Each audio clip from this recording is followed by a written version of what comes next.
Hindi maiwasang magduda ng mga kaanak ng mga nawawalang sabongero sa tagal ng paghahanap sa itinuturong mastermind sa krimen na si Atong Ang.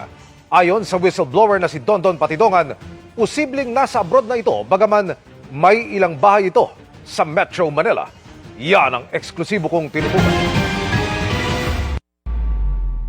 Aabot na sa 18 property ni Atong Ang ni-raid ng pulisya at NBI sa loob ng 3 linggo. Mula nang ilabas ng korte ang mga warrant of arrest laban sa negosyante ayon sa DILG. Pero nananatiling at large ang itinuturong mastermind sa kaso ng mga nawawalang sabongero. Ang mga pamilya ng mga biktima hindi raw maiwasang magduda.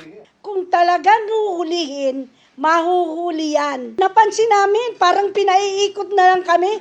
Nasaan siya?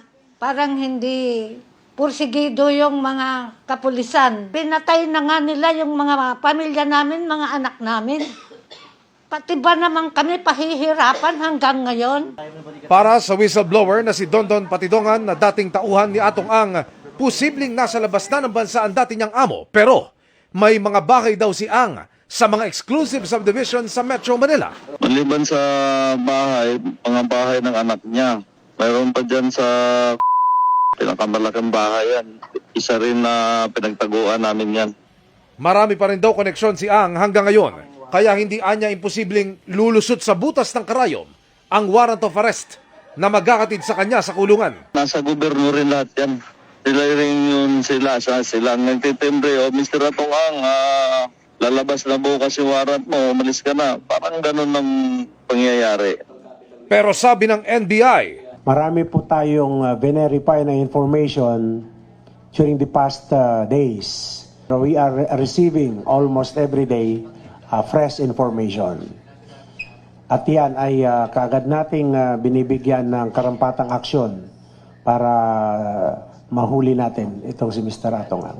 May mga natatanggap din tayong text messages na nasa abroad na daw. We will just take note of those information. And may mga opisina naman na in charge dyan sa international community and verification. pakiusap ng mga pamilya ng missing sabongeros, dagdagan pa sana ng gobyerno ang 10 milyong pisong patong sa ulo ni Ang. Secretary John Vic Remulla, dagdagan nyo na ho kung doble, triple pa nito kasi baka pinapantayan lang ho ng ating suspect yung pabuya na to. Nananawagan ang pamilya ng mga nawawalang sabongero sa DOJ na i-update sana sila ng korte sa court hearing at mula sa probinsya, ilipat sa Metro Manila ang pagdinig ng mga kaso pati ang kustodiya ng mga akusado. Natatakot din kami pumunta doon kasi unang-una doon nawala lahat ng kamag-anak namin eh. January 23 yung hearing, kahapon lang dumating sa bahay yung subpoena ko.